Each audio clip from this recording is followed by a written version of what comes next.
कर्मणो ह्यपि बोद्धव्यम च विकर्मणः अकर्मणश्च बोद्धव्यम गहना कर्मणो गतिः. Hello friends, this is the 17th shlok of the 4th chapter of Bhagavad Gita, and today we will understand this shlok in detail. So let's first go over its meaning. So the shlok says Karmano hyapi bodhavyam, which means action should also be understood. Bodhavyam cha vikarmana, which means and bad action should also be understood. Akarmanascha bodhavyam, which means and non-action should be understood. Gehana karmano gatih, which means to move on the path of profound action. So, in this shlok, Shri Krishna is telling Arjun that we must understand the difference in actions. And what he's saying is that a person should understand what action is, he should understand what bad action is, and he should understand what non action is. Then only he will be able to perform a profound action, an action which is something which does good to this universe and which actually matters. So, we have understood in the third chapter that by being present in this nature, all the beings which are there are bound to act. So, all the beings are bound to act. They cannot be in a situation where they are not acting at all. Even not acting is acting because it also has consequences. So, all the beings are bound to act as being part of this nature. However, there can be difference between the actions, and because of this difference, it might have different consequences.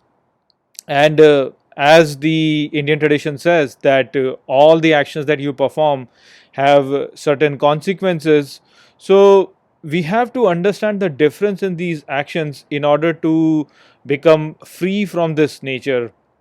And so in this shlok, Shri Krishna has provided three different kinds of action, and the difference in this action is mostly because of the motivation that is behind these actions. There is a confusing aspect in the idea of action in the Sanatan tradition, where people say that, whatever action you perform, then that action has a consequence, and so you should perform an action without any motivation behind it. So people get confused over here because all actions, they have certain motivation behind them. It's not like you can perform an action without any motivation. So there is a motivation behind all the actions, but we have to be very careful in terms of deciding what that motivation is. And so the difference in these three different actions, which is action, bad action and non-action, is in terms of this motivation behind him. So whenever an action is performed, there is a motivation behind it, and the motivation mostly is in terms of a particular point of view towards this world. And when this point of view is pointed towards an entity, then that entity makes the action self-centered. And the first two actions, which is the action and bad action, they are basically motivated towards doing something for a particular entity. When an action is performed for a particular entity, and this entity could be an individual, it could be a family, it could be a nation, or it could be something, some species or something. But whenever an action is performed for the benefit of the entity, then that action is something which binds you to that entity.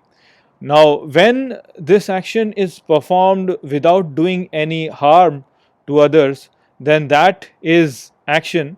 And when it is performed in a manner where it does harm to others, then it is bad action. But in both the cases, the action binds you to this universe. On the other hand, when you perform an action without any desire for the benefit of any particular entity, but is only performed for the welfare of everyone without really doing any harm to others, then that action is actually non action. So some activity is performed there also, but it is still non-action because the action is performed without any desire for the benefit of a particular entity, but it's just performed for general welfare. And one another thing that is kept in mind with this is that there is no attachment being put towards this welfare also. So if the welfare comes, then good. If the welfare does not really come, then also it is good.